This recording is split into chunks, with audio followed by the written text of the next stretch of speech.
Now, this is the water temperature where it is now, so it's 11 degrees.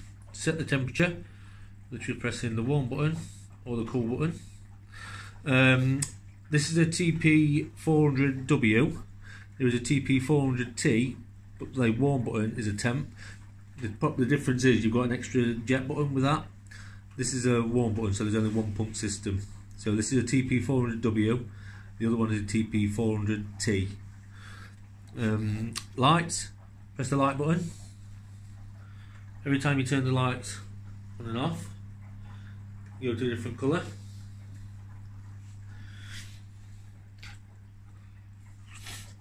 Jets here.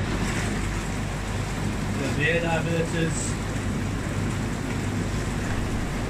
mounted.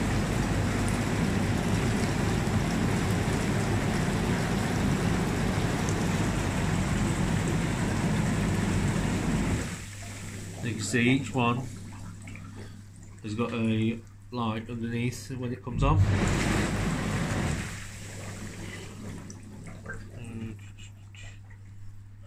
So this is the heat light, that's telling you that your tub's heating up.